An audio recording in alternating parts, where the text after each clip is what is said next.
So, as I was saying, for those of you who missed it at home, I apologize. This fall, we have been looking at the 6 sources of our living tradition as Unitarian Universalists. And those sources are not the only sources of inspiration and wisdom, but they are 6 that are very important to us. But they are only sources of our living tradition. There's a difference, if you're a potter, between a lump of clay and a vase, right?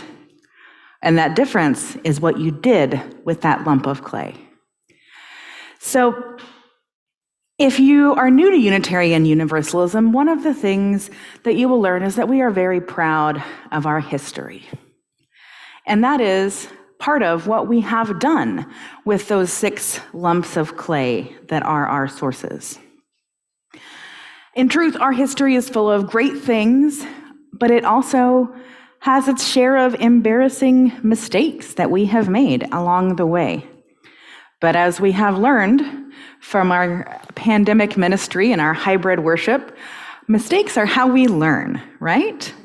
So we can trace our history, and I want to share just a little bit of that with you to give you some sense of what are some of the things that we have made out of the wisdom that is available to us. In the Northeast of this country, the United States, in the 1800s, a long time ago, prominent Unitarians were all very effective at convincing the public of the inhumanity of slavery. In California, in particular, that's a fellow named Thomas Starr King, for whom one of our Unitarian Universalist seminaries is named, Starr King, which is also in California. He was primarily the person most responsible for keeping California in the Union during the Civil War in advocacy for abolition of slavery. That is one of the ways that we have sided with love. We were the first denomination, the Universalists, from which we draw that tradition, were the first denomination to recognize the ordination of women. In Unitarian and Universalist congregations that recognized that women had leadership qualities, those were some of the places where the women's suffrage movement was born. The suffrage movement is the movement towards allowing voting rights for more and more people.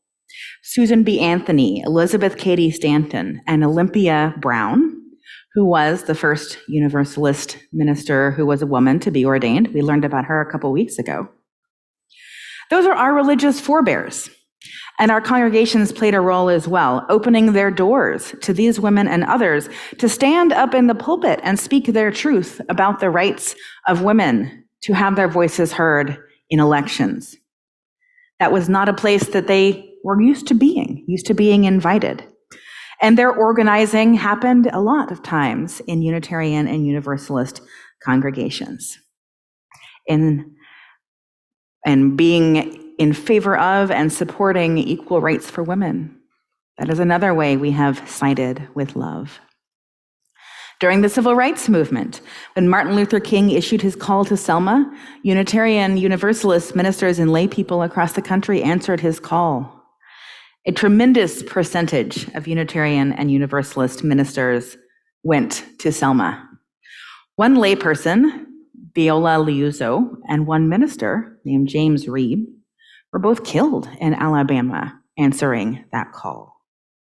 In Selma, we marched on the side of love, and even a couple of people lost their lives while we sided peacefully with love. In the more recent history, because I know that those moments that we've learned about in our history classes are important, but what we're doing now is important too.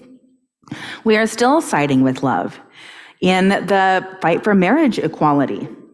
The powerful organizing force of Unitarian Universalists in states like Massachusetts, Vermont, Iowa, Michigan, and others. The equal marriage movement would have moved a lot more slowly if we had not answered that call. By siding with love, Unitarian Universalists sped up the realization of equality and dignity for more people in our country. And the tides have shifted. The tides, one might even say, have turned. Love will win out over fear, and we learned that again. If you've ever sided with love, and I know you have, because you're here, what motivated you?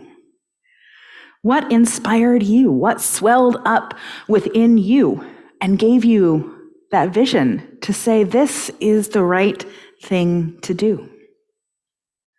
Perhaps it came from one of these 6 sources. Perhaps it came from Jewish and Christian teachings, the wisdom of the world's religions, the examples of prophetic people, earth-centered traditions, humanist teachings, and there's one more that I'm forgetting, but we don't have time for me to remember. So the question is, how do we side with love instead of being a detached observer of love? How do we take that clay and put it on a wheel and make something beautiful happen instead of simply watching something beautiful be made and crossing our fingers that that will happen?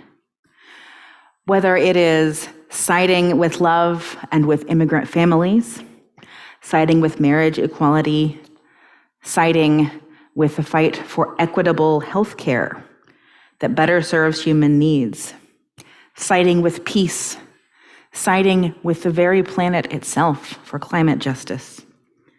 Let us ask ourselves, what motivates us to answer the call of love? Where do we find our commitment to side with love rather than sitting on the sidelines of love?